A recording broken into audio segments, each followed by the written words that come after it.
지금 이 내란 세력을 제대로 단죄하지 못하고 있는 사이에 이제 은근히 그 내란 세력들이 쇼를 합니다. 장동혁이는 기본적으로 머리가 나쁜 자니까 장동혁은 별로 걱정하지 않습니다. 오히려 장동혁처럼 막 개소리를 하고 다니면은 차라리 나은데, 그야말로 이제 산전수전 공중전 다 겪은 그 국힘당의 간교한 자들이 어떻게 합니까? 윤한홍이 이야기하는 거 들어보셨죠? 똥 묻은 개가 겨 묻은 개 나무라 할 수 없는 거 아니냐? 마치 반성하는 것처럼. 윤한홍이 누굽니까? 친윤의 수계직급이었습니다. 그런데 이제 와가지고 야야야 우리가 잘못했다고 빨리 해야 돼. 그래야 살아. 주호영 어떻게 합니까? 주호영도요. 지금 와서 들어보면 아주 거룩한 얘기를 해요. 맞는 얘기네. 반성하네. 이게요 매우 위험한 징조입니다. 국민들이 보기에 우리가 이렇게 힘을 밀어줬는데도 민주당이 제대로 못하고 국힘이 정신 차리는 것 같네. 이렇게 간다면은 이건 매우 위험한 결과가 올 수 있는 거예요. 이거를 봐야 됩니다. 주호영 의원이 얘기한 거 한번 들어보십시오. 계엄은 군사상의 필요가 있어서 해야 하는데 군사상의 필요가 있는 것도 아니고 김건희 여사 특검을 막으려고 했던 것이 아닌가 짐작만 할 뿐입니다.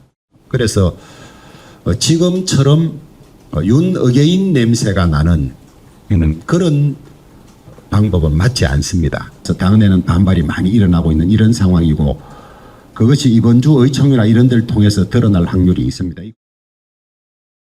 지금 이제 주호영 의원 같은 경우는 대구시장을 노리고 있단 말이에요. 일단 뭐 국힘에서 제대로 내년에 지방선거 관련된 것이 없는 사람들은 아무 말 안 하는데 당장 지방선거 꿈 있는 사람들은 이제 똥줄이 타니까 막 저런 식으로 이야기를 한단 말이에요. 그런데 사람들이 보면 정신 차리네? 정신 차리네? 이런 생각을 하는 순간 조금의 호감이 생기고, 민주당은 지금 아무리 잘해야 본전입니다. 너네들 그렇게 밀어줬는데 이거밖에 못하냐. 민주당은 이 심각성 이해해야 됩니다. 네, 저는 앵커님 말씀에 적극 공감을 합니다. 그리고 제가 사실 주말에도 지역에 있는 당원분들의 간담회나 이런 데 많이 되었는데 똑바로 하라고 매서운 질타도 많이 쏟아졌고요. 왜 우리가 이 추운 겨울날 거리로 쏟아져 나왔고 땡볕이 쏟아지는 거리에서 집회를 하면서 그렇게 버텼는지 당원과 지지자와 국민들의 마음을 담아서 다시 초심으로 돌아가야 된다.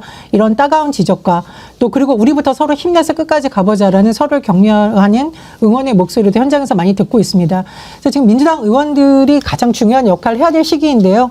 많이 바쁘시겠지만 그리고 해야 될 일이 많겠지만 국민들이 왜 2차 특검에까지 이렇게 요구가 높고 왜 1년이 지났는데도 아무도 처벌받지 않았느냐. 왜 내란 수기가 이렇게 뻔뻔하게 볼 수 있느냐라고 한탄을 하고 계시는 그 민심을 정말 정확하게 들어야 된다라고 생각이 됩니다.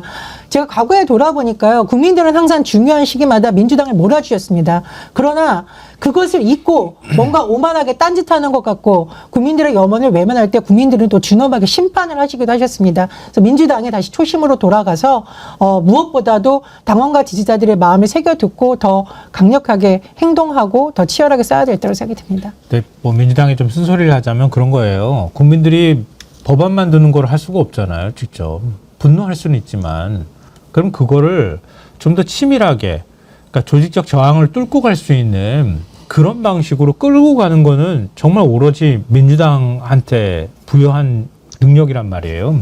그러니까 민주당이 그런 걸 해야 된단 말이에요. 근데 지금 자꾸 밀리는 듯한 모습을 보니까 막 답답하고 화가 나신 분들이 굉장히 많고, 근데 그러면서 이제 지도부 성토얘기나 이런 것들이 나오는 것 같은데요.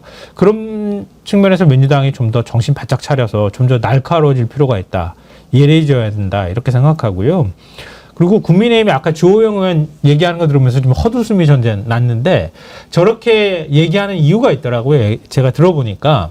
왜냐하면 이번에 장동혁 의원이 그 후보들 지방선거에 후보할 때 그때 5대5 돼 있는 거를 당원 70%로 바꾸려고 지금 시도하잖아요. 그것과 더불어서 또 하나를 시도하려고 하는데요. 그러니까 기초자치단체장들을 선출할 때 당원 투표로 후보를 결정할 수 있도록 하는 방법으로 바꾸려고 한다는 거예요. 그러면 지역구 국회의원이 사실상 후보를 내정하다시피 그동안에 했단 말이에요. 근데 그거를 장동혁 대표가 지금 자기 입김을 넣어가지고 좀 바꿔버리려고 한다는 거예요. 그러니까 영남권 중진 의원들부터 벌써 반발하는 목소리가 터져 나오는 거예요.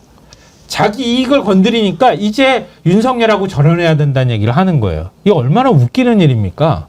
내란이 일어나고 1년 동안 입 딱딱 쌓고 있다가 지금에서야 윤석열하고 절연해야 됩니다. 윤석열 냄새나는 거 하지 말아야 됩니다. 이게 얼마나 웃기는 짓입니까? 자기가 가지고 있는 기득권 지금 뭔가 빼앗길 것 같으니까 지금 들고 일어나는 거예요. 들고 일어날 것 같으면 진즉에 들고 일어났어야 되는 거 아닙니까? 선거 앞두고 난 다음에 자기 권한 침해되고 자기가 다음번에 총선에 출마할 때 지자체장 자기 입맛에 맞게 자기가 꽂아놓지 못하면 불리하게 될 거다. 이런 생각하고 지금 저렇게 조직적으로 반발하는 거예요.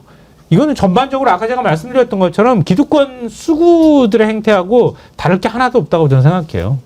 민주당으로 비난이 쏠리는 가능성, 이 상황을 정말 경계해야 됩니다. 맞습니다. 그렇게 가버리면 이거는 정말 큰 문제가 돼요. 네. 그래서 지금 사실은 굉장히 언론에서도 침묵하고 있는데 그 조희대 대법원장이 입건되었다라는 사실에 대해서 왜 더 이상 언론이 묻지 않느냐. 그 계엄의 밤에 조희대 대법원장은 이제 새벽에 공간에 있다가 새벽에 청사로 출근해서 회의를 주재했는데 긴급 간부 회의를 주재를 했습니다. 그리고 그 다음날 12월 4일 이미 계엄이 해제되었음에도 불구하고 대법원 관계자가 조선일보 기자에게 비상계엄에 따라 사법권의 지휘와 감독은 계엄사령관에게 옮겨간다. 그에 따라서 우리는 계엄사령관 지시와 비상계엄 매뉴얼에 따라서 향후 대응을 마련할 것 이런 것에 대한 회의를 했다라고까지 밝혔으면은 이것은 계엄 자체가 계엄 요건에 맞지 않는 계엄을 했으면은 오히려 사법부에서 들고 일어나야 될 것이 이거 비상계엄은 불법이다 위법이다 그런 회의가 아니라 오히려 계엄사령관의 지시를 따를 것에 대한 매뉴얼을 만들었다 이런 부분 이런 게 언론에서 지금 침묵하고 있는데 이 조희대 대법원장이 계속 대법원장으로 지금 그냥 둘 것인가 탄핵 이야기도 계속 나오고는 있습니다. 근데 탄핵 되기 전에 수사가 되어야 탄핵이 된다. 그런데 이 이야기도 언론에서 조용히 하면은 민주당에서 이 이야기에 대해서 계속 캐물어야 된다. 뭐 서영교 의원이 법원 행정처장이 나왔을 때 국회에서 질의하는 것 그거 한 번으로 부족하고 이 이슈를 놓치지 말고 계속 이야기를 하는 것도 저는 민주당이 끌고 나가야 될 이슈가 아닌가 하는 생각이 듭니다. 지금요, 국민들 사이에서 이재명 대통령 참 짠하다 이런 얘기 많이 나와요. 이재명 대통령 잘못한다고 생각하는 국민 없어요.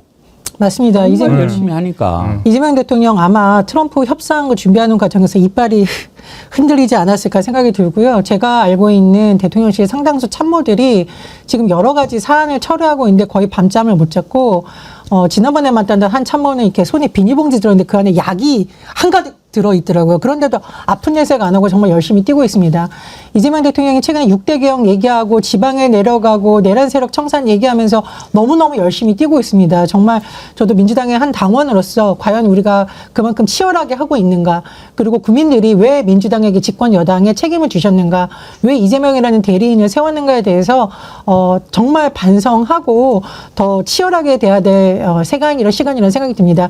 그리고 지금 변호사님께서 조희대 대법원장 얘기하셔서 지금 공수처 입건된 것 같은 경우에는 지금 이제 김병주 의원이 굉장히 열심히 알리려고 노력을 하고 있고요.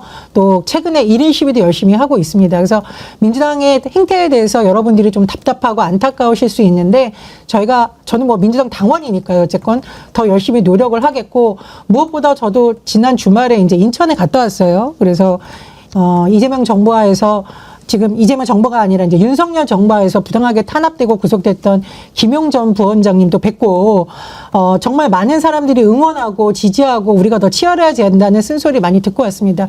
저부터 반성하고 저부터 더 치열하게 뛰겠습니다.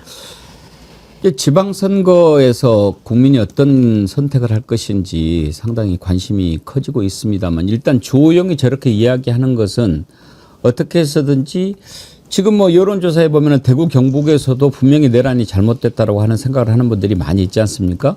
그럼 거기에 맞춰서 하는 거지만 장동혁이는 아직도 지금 윤어게인 세력과 똑같은 얘기 하지 않습니까? 장동혁은 윤석열입니다. 그런 점에서 보면 주호영, 윤한홍 이런 자들이 얘기하는 것 그리고 장동혁이 얘기하는 것, 한동훈 얘기하는 것 이게 이제 막 중구난방으로 갈린단 말이에요. 이렇게 보면 저 국힘당은 아마 뭐 위원정당 해산하기 전에 스스로 분열하고 자폭하지 않을까 그런 생각이 들기도 합니다. 어때요? 김성환 평론가님 보시기에 저자들이 저걸 이렇게 인물을 부여해서 짜가지고 이렇게 할 정도 머리는 안 되는 거 아니에요? 네, 그렇게까지는 하지는 못할 것 같고요. 그러니까 아까 제가 말씀드렸던 것처럼 본능적으로 움직이는 거예요. 그러니까 본능적으로 자기 이익이 침해됐을 때 그것에 대해서 어떻게 움직여야 되는지를 잘 알고 있는 거예요. 그게 사실 수구의 아주 전형적인 행태거든요. 자기 이익이 침해됐을 때 그걸 뺏기지 않으려고 하는 거는 아주 기본적인 본능에 가까운 행동이거든요. 지금 그런 행동에 가까운 것들이 나오고 있다고 보여요. 그러니까 그럴 때는 제가 볼 때는 민주당은 오히려 가치를 좀 더 지향하기 때문에 나를 버려도 그 가치를 지향하거나 전체의 이익을 위해서 막 갈 수 있는데 국민의힘은 그런 조직이 아니에요. 자기 이익이 훼손되면 뭐든지 다 버릴 수 있거든요. 그렇게 장동혁도 멸콩 TV에 나와서 네. 자신은 자신만의 시간표가 있고 그러니까요. 자신은 4번 타자다라고 하면서 자신의 당대표라는 지위를 한편으로는 끌어내리고자 하는 비대위 체제로 가고자 하는 그런 게 움직임이 보이니까 절대 나는 내 지위 지켜! 그렇게 되는 거 아닐까요? 그러니까 지금 강성당원들만 국민의힘이 나와 있으니까 그거 하나 믿고 좀 저렇게 하는 건데요. 주호영 의원이 아까 인터뷰하는 발언 가운데 나오잖아요. 가만히 있지 않을 것이다. 계속 이대로 가면. 그리고 이제 그 일부 의원들이 설까지만 우리가 기다려주겠다 이렇게 얘기를 했다고 그래요. 장동혁 대표를 만나는 자리에서. 그러니까 거의 임계점에 다다랐다. 지금 장동혁 대표가 이 게임의 룰을 바꾸려고 하는 선거 룰 바꾸는 게 일단 제일 불쾌하고요. 그 다음에는 이대로 가면은 모두 다 공멸할 거라고 하는 위기의식. 이거 우리가 그럼 나도 죽겠다는 생각을 하는 거거든요. 이걸 그대로 두면 안 되겠다고 하는 게 좀 더 저항이 일어나면 장동혁 대표가 태도를 안 바꾸면 제가 볼 땐 비대위로 가는 겁니다, 저거. 근데 쫓아버릴 거라고 생각해요, 제가. 국민의힘은 수시로 당을 쪼개고 탈당하고 합하고 하는 걸 너무 많이 했기 때문에 국민들께서 뭐 분당을 하든 뭐든 근본적으로 내란 수계를 탄생시킨 것에 대해서 제대로 반성하지 않았고 국회의원직을 사퇴하겠다는 사람들도 없었고 이런 점을 꼭똑히 기억해 주시면 좋겠고요.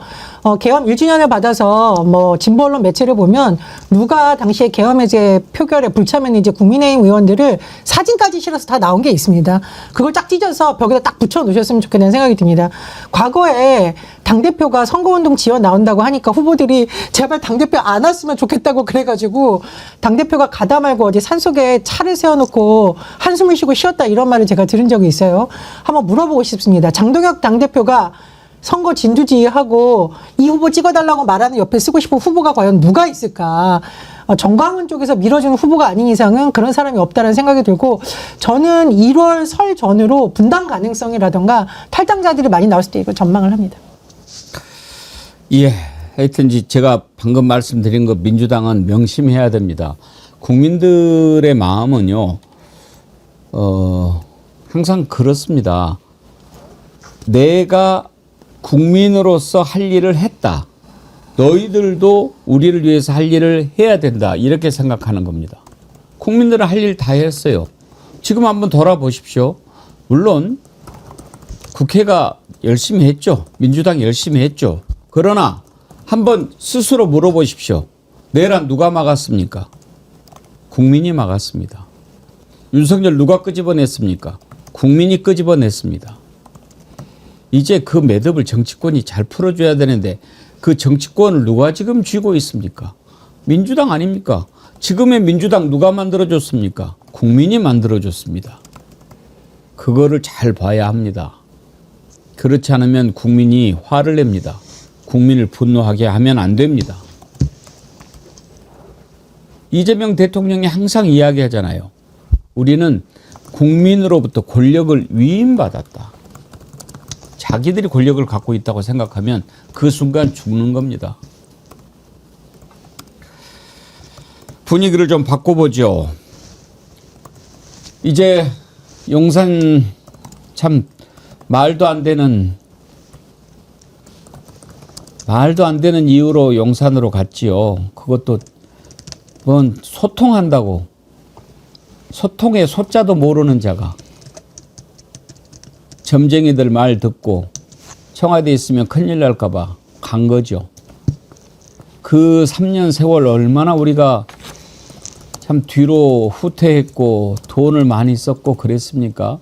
오늘 2부에서 김병주 의원 나오는데 한번 그 표를 가지고 얼마나 비용이 헛돈이 들었는지 한번 따져볼까 합니다만 이제 아무튼 그 쓰레기 같은 용산에서 이제 다시 대통령이 있어야 할 곳으로 돌아가게 됩니다. 크리스마스 때쯤이면 저 뒤에 보이는 청와대로 다시 돌아가게 되지 않을까. 이제 손을 좀 봤는데 관전은 좀 더 시간이 걸릴 것 같다고 합니다. 제가 진작 여러분께도 한번 말씀을 드렸는데 저는 그나마 다행이다라고 생각하는 게요. 물론 지금도 뭐 저기에 전두환도 있었고 박정희도 있었고 참 지워버리고 싶은 자들이 많이 있지만 최악 중에 최악이 바로 윤석열 아닙니까? 윤석열은 대통령이라고 하는 자를 붙여줄 자격도 없는 자지요. 그 윤석열이가 저기에 하루도 안 있었다는 거. 그나마 감사한 생각이 들어요. 아이고 그래 네가 만약에 저기에 발 디뎠다면 영빈과 하루 왔다 갔다 했죠. 저런 자가 저기에 있었다면 얼마나 더러워서 쫙 폭파시켜버리고 싶은데 그러지 않았다는 걸 그냥 위안으로 삼아야 되겠죠. 강훈식 비서실장이 했던 발언 그저께 했죠. 청와대로 이전하겠다.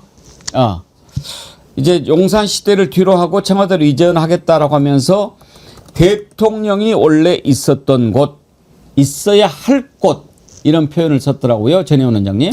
네, 그렇습니다. 지금 청와대 이사를 나갔다는 것은요, 과거와의 단절을 의미하고 새로운 출발을 의미하기도 합니다. 그리고 국민들의 목소리를 실제로 제대로 듣겠다라는 것도 있는데요. 사실 용산시대라는 것이 가졌던 여러 가지 상징성이 있습니다. 첫 번째로는 국민과 소통하겠다 하지만 불통이 됐다라는 것. 두 번째로 용산 이태원 참사에서 보듯이 엉뚱한 일에 군과 경찰 인력을 낭비하면서 국가적 참사를 마치 못했던 시대였다는 것. 또 하나 용산시대가 상징하는 것은 말로만 국민 소통을 내세웠지만 사실상 국민과 불통을 하고 제왕적인 것을 누렸고 심지어 술 먹느라고 제대로 출근도 하지 않았다라는 게 있고요. 네 번째로 안보 시설에 있어서 사실 상당히 논란이 일었습니다. 그래서 사실 이제 청와대 춘추관으로 다시 옮겨오고 여러 가지를 하겠다는 것은 국민의 의견을 제대로 듣고 그리고 내란 세력 청산을 외쳤던 국민의 목소리를 더 가까이 듣겠으며 대통령께서 오늘 말씀하셨던 6대 개혁을 이루기 위해서 더 열심히 일하겠다. 저는 이렇게 남겠다 생각합니다. 청와대 시대로 돌아가는 것 어떻게 의미를 부여하십니까? 김성환 평론가님. 일단 다시 국정을 회복한다고 하는 의미가 있을 것 같아요. 윤석열 때는 국정이 없었잖아요. 대통령이 도대체 대한민국 코를 어디로 끌고 가는지 우리를 어디로 데려가는지 전혀 알 수가 없었잖아요. 근데 일단 청와대로 다시 들어가면서 국정을 다시 회복한다고 하는 의미가 제일 클 것 같고요. 그리고 국민들이 정권을 걱정하거나 대통령을 걱정하지 않는 시대가 좀 됐으면 좋겠다. 저는 그런 바람을 갖고 있는데요. 좀 안정감 있게 국정을 운영할 수 있는 환경이 갖춰져서 청와대는 그냥 만들어진 공간이 아니거든요. 그러니까 보안부터 시작해서 경호 그리고 국민들하고 접촉도 이런 것까지 다 감안해가지고 만들어진 공간이에요. 그러니까 다만 하나 윤석열이 내세웠던 게 그거잖아요. 국민과 소통하는 거. 그러면서 도어 스태핑 하다가 그 다음에 중간에 한 11월쯤에 취임하고 한 6개월 정도밖에 안 됐는데 그냥 중단해 버렸잖아요. 그리고 오히려 더 구중군 걸로 들어가 버렸는데 제왕적 대통령의 모습으로 되돌아간다고 하는 얘기를 듣지 않도록 이재명 대통령이 지금도 굉장히 유튜브로 활발하게 어떤 행보를 하고 있는지 공개를 하고 있지만 좀 더 국민들하고 소통하는 모습을 보이는 그것만 갖춘다고 한다면 그게 무슨 청와대로 들어간다고 하는 거하고 뭐 무슨 상관이 있겠습니까? 청와대 들어가고 난 다음에 또 소통하면 되는 거지. 그리고 제가 오늘 하나 좀 재밌다고 생각하면서 발견했던 게 있는데요. 도어 스태핑 얘기 나오면서 찾은 건데요. 윤석열이 도어 스태핑을 시작한 게 5월 11일이거든요. 근데 도어 스태핑을 중단한 게 11월 21일입니다. 근데 도어 스태핑 하면서 윤석열이 건들건들 하다가 나중에 가가지고 화를 냈잖아요. 그러니까 도어 스태핑 하면서 MBC하고도 막 충돌하고 이런 모습들이 나타났거든요. 근데 윤석열이 비상대권을 얘기한 게 11월이에요. 그러니까 비상대권을 국민의힘 지도부 모아가지고 만찬하면서 비상대권 하겠다는 식으로 건들거리면서 얘기했다고 하는 거거든요. 그때부터 세상이 자기 멋대로 자기 마음대로 안 굴러간다는 걸 알기 시작했던 것이 아닐까? 자기 딴에는 소통하겠다고 자기가 진솔하게 뭔가를 얘기한다고 했는데 국민들한테는 그게 하나도 받아들여지지 않은 거예요. 그러니까 화딱지가 난 거야. 그러면서 오히려 국민들을 밑에다가 깔려고 하고 그 말을 안 듣는 세상을 자기 마음대로 뜯어고치려고 했던 것이 아닐까? 그 시기가 교묘하게 맞아떨어지는 거 보면서 갑자기 그런 생각이 좀 들었어요. 그 관계가 없는 게 아닌 것 같아요. 제가 볼 때는. 근데 지금 네. 잘하면이 아니라 뭐 아무튼 어떻게 되면은 이재명 대통령이 대통령실을 세 군데 쓸 가능성이 있어요. 그렇죠. 네. 마지막에는 세종시에서 세종시. 지금 퇴임할 수도 있잖아요. 네, 그렇죠. 저는 이거는 굉장히 필요한 일이다라고 생각을 합니다. 사실 우리나라 서울의 대통령이 아니라 우리나라 대한민국의 대통령으로서 전국의 균형 발전에 지방 소멸 위기에 앞서서 누구보다도 힘쓰고 있는 분이기 때문에 세종으로 대통령실을 최종적으로 옮긴다 이런 말씀을 공약으로도 하셨고 실제로 실천하기 위해서 여러 가지 타진 중에 가장 빠르게 옮길 수 있는 거는 청와대이기 때문에 청와대로 들어가는 것이고 세종시는 계속 돌아가는 상황입니다. 그렇기 때문에 대통령실을 옮긴다라고 하면은 우리가 진짜 더 염원에 맞지 않는 대법원도 좀 제발 이사 가라. 대법원 방 빼는 날이 저는 너무 손꼽아집니다. 기다립니다. 근데 이재명 대통령이 세종 이전하는 거는요. 네. 그거는 당장 이전할 수가 없고요. 그렇죠. 최소한 세종에 청와대 같이 대통령실을 만들기 위해서 한 10년 이상의 공사 기간이 필요합니다. 그러니까 최종적으로 이전 결정을 하는 거를 의미하는 얘기였던 거예요. 아 그래요? 예, 직접 세종으로 내려가려면은 거기에 대통령실과 같은 시설들이 갖춰져야 되는데 아직 그 시설에 착공이 들어가지 않은 상태잖아요. 그러니까 그 시설을 만드는데 시간이 필요하기 때문에 선언적으로 이전할 수 있다라고 하는 정도의 수준이었을 거예요.